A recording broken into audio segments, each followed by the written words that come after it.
সংসারে কাজের ফাঁকে মাঝে মাঝে তীর্থস্থানে যেতে হয়। সবাই শুনবেন কান দিয়ে।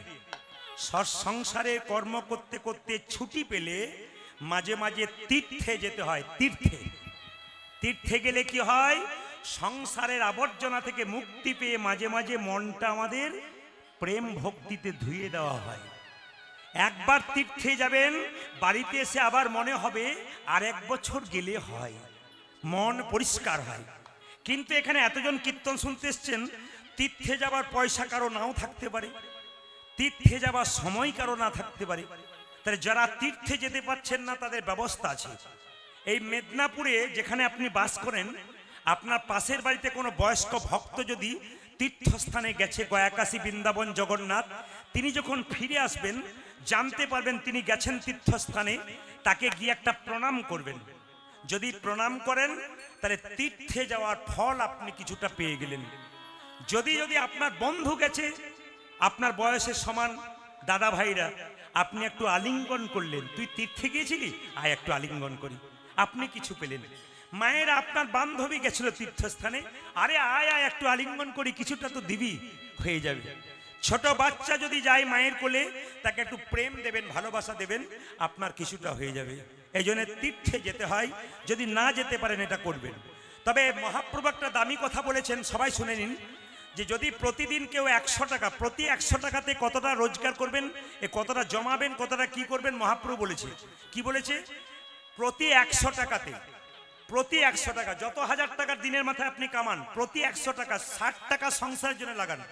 60 টাকা, 660, 20 টাকা ভবিষ্যতের জন্য ব্যাংকে রাখুন, সংসারী ভক্তের জন্য মহাপ্রভু বলল। আর 20 টাকা করে জমা রাখো ভবিষ্যতে তীর্থস্থানে কিংবা গ্রন্থ কেনার জন্য।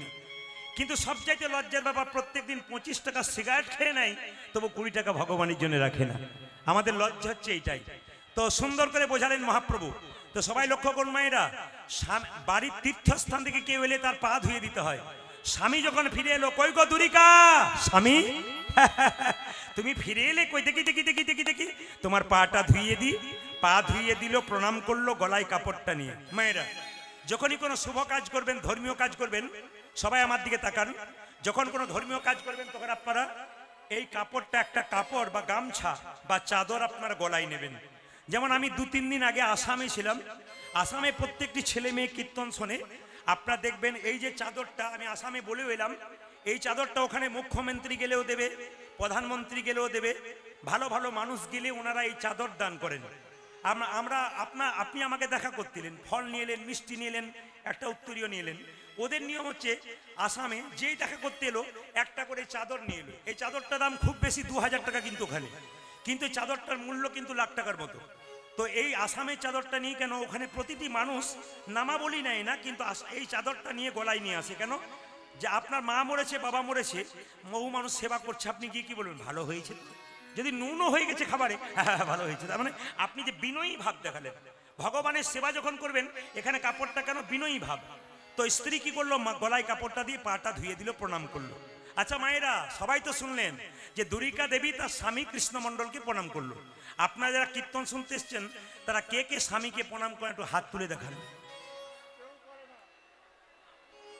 দাদারা মনে মনে ভাবছে এতদিন পরে আপনি আমাদের হয়ে বললেন, কেউ বলে না, সব চুপচাপ আছে। কেন বলুন তো? আর মনে মনে বলছে, বলুন বলুন, আপনি ছাড়া কোনো কাজ হবে না, আপনি বলুন। 2-4 জন তুলেছে, তারপর 2-4 জন দেখলো পাড়া প্রতিবেশী কেউ তোলে নাই, আমার তোলার দরকার নাই। জেনে নিন মায়েরা, কালকে আপনাদের নন্দীগ্রামে গান গাইছিলাম, একটি মেয়ে সামনে এসে বললো, প্রদীপ বাবু আপনি প্রণাম করতে বললেন, মানলাম, শুনলাম, কিন্তু আমি কথা রাখতে পারলাম না। বললাম কেন? বলছে আমি আপনার ফ্যান, প্রচুর ফ্যান। বলে কিরকম? বলছে রাত্রি নাই, দিন নাই, রাত্রিবেলা তো ঘুমই আসে না আপনার কীর্তন না শুনলে। আগে কীর্তনটা চালু করে দেবো, কখন যে ঘুমিয়ে যাবো বুঝতে পারি না, সকাল পর্যন্ত চলতে থাকে। রান্না করি তাও শুনছি, সব আমার মুখস্থ হয়ে গেছে, কিন্তু আপনার কথা রাখতে পারলাম না। বলে কেন? স্বামীকে প্রণাম করবো না। বললাম কেন করবে না? বলছে একটা কারণে, আমার বাবার কান মূলে 10 লাখ টাকা নিয়েছে, প্রণাম আমি করলেই কি। বলো দেখুন, এতে কিন্তু মায়ের অনেকে হাততালি দিচ্ছে, বলে দারুণ দিয়েছেন, প্রণাম কেন করবো না। না, এই যে তাকান, সকালবেলায় ঘুম থেকে উঠে স্বামীকে প্রণাম করতে হয়। আজকে কীর্তন শুনে কাল সকাল থেকে স্বামীকে প্রণাম করবেন। দাদারা সব পাগুলো একটু ধুয়ে মুছে শোবেন, আপনাদের সকালবেলায় প্রণাম হবে। আচ্ছা মায়েরা, আপনার স্বামীর সঙ্গে আপনার সম্পর্ক কি একটু বলে দিই? বলবো, আপনারা হ্যাঁ বলবেন জোরে জোরে। কিন্তু আপনার স্বামী আপনার গুরু। জোরে বলুন। দাদারা খুব চমকে যাচ্ছে। হ্যাঁ বলা দি। গুরু হয় না রচনা হয় কি করে বুঝবেন? রচনা মানে বুঝতে পারছেন? সিনেমা রচনা নয়, মানে কিসের রচনা লেখে বাচ্চারা? গুরু হয় না কিসের? এই যে আপনার স্বামী আপনার দেবতা হয়। বাবার এই 2-4 জন মা বলছে একবারই হয়। আচ্ছা দেবতা। আপনার স্বামী আপনার রোগের ওষুধ হয়। এই আপনার স্বামী আপনার বাবা হয়। অনেকে লজ্জায় মাথা নিচু করছে, অনেকে আবার বলছে না না ঠিক বলছেন। আমি কিন্তু তত্ত্ব দিয়ে বুঝিয়ে দেবো। আপনার স্বামী আপনার বাবা হয়, আপনার স্বামী আপনার ছেলে হয়, আপনার স্বামী আপনার ভাই হয়। এ কথা কেউ বলে নাই। কে বলেছিল? বিষ্ণুপ্রিয়া বলেছিল। নিমাই সন্ন্যাস নেবার আগে বিষ্ণুপ্রিয়াকে বলেছে, প্রিয়া তুমি বাপের বাড়ি চলে যাও। প্রিয়া তুমি বাপের বাড়ি চলে যাও। তুমি বাপের বাড়ি চলে যাও। বিষ্ণুপ্রিয়া বলেছিল, স্বামী এটাই তো আমার বাপের বাড়ি। তুমি আমার বাবা, তুমি আমার ভাই, তুমি আমার বন্ধু, তুমি আমার ছেলে, তুমি আমার রোগের ওষুধ, তুমি আমার দেবতা, তুমি আমার সব। নিমাই বলেছিল, লোকে আমাকে পণ্ডিত বলে। আমি জানি না এটা তোমার শ্বশুর ঘর হয়, বাবার ঘর কি করে হয়? আমি কি করে তোমার বাবা হই, ছেলে হই, ভাই হই? বিষ্ণুপ্রিয়া বলছে, তুমি যেমন পণ্ডিত আমি তো পণ্ডিতের মেয়ে। মায়েরা কিছু মনে করবেন না, আমার 2টি কন্যা। তা আমি যখন পড়াশুনো করি বাড়িতে, কোনো জিনিসের কোনো খাতাতে বা বইয়ে যখন দাগ দিই, আমার ছোট মেয়েটা কিন্তু আমার পাশে বসে থাকে। আমি যখন উঠে যাই তখন ও খাতা খুলে বই খুলে দেখে বাবা কোন জায়গাগুলোতে দাগ দিয়ে দিয়ে রাখলো, কি এমন দেখলো যেগুলোতে দাগ দিল, সেগুলো বসে বসে পড়ে। কেউ ফোন করলেও ফোন ধরলে জিজ্ঞেস করে, খুকি তোমার বাবা এটা বলেছে, এটা কি গো? ও তখন 10টা প্রশ্ন করলে 5টা উত্তর দিয়ে দেয়। আসলে কি, বাবা কালচার করে বলে মেয়ে কিন্তু পেছনে থাকে, ওরও হয়ে গেছে। বিষ্ণুপ্রিয়া বলছে, আমার বাবা হলো সনাতন মিশ্র, তিনি জ্ঞানী মানুষ, পণ্ডিত মানুষ, তার কাছ থেকে শুনেছি স্বামী বাবা হয়, স্বামী ছেলে হয়। নিমাই বলল, কখন হয়? বিষ্ণুপ্রিয়া বলছে, শোনো স্বামী, অন্নদানে পিতা সম, রতিদানে পতি। অন্নদানে পিতা সম, রতিদানে পতি। অন্নদানে পিতা সম, রতিদানে পতি। অন্নদানে পিতা সম, রতিদানে পতি। হ্যাঁ, মেয়েদের যখন বিয়ে হয় না, কে অন্ন জোগাড় করে? বাবা।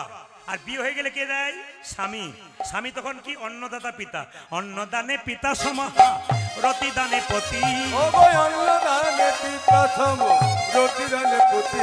পিণ্ডদানে পুত্র সম, অগতির গতি। হরি বল। পিণ্ডদানে পুত্র সম, অগতির গতি। পিণ্ডদানে পুত্র সম, অগতির গতি। হরি বল। পিণ্ডদানে পুত্র সম, অগতির গতি। জেনে নিন, পিণ্ডদানে পুত্র সম মানে কি? স্বামী স্ত্রী বেঁচে আছে, হঠাৎ তার স্ত্রী মারা গেল, পিণ্ড কে দেবে? স্বামী দেবে। পিণ্ডদানে পুত্র সম, অগতির গতি। পিণ্ডদানে পুত্র সম, অগতির গতি। আবার উপদেশে গুরুতুল্য, সেবাতে দেবতা, রোগে তুজ সুদ সম, বিপদে উদাজি রোগে তেজ সুদ সম, বিপদে দিভাতা। রোগেতে ঔষধি সম, বিপদে তেরে ভাতা।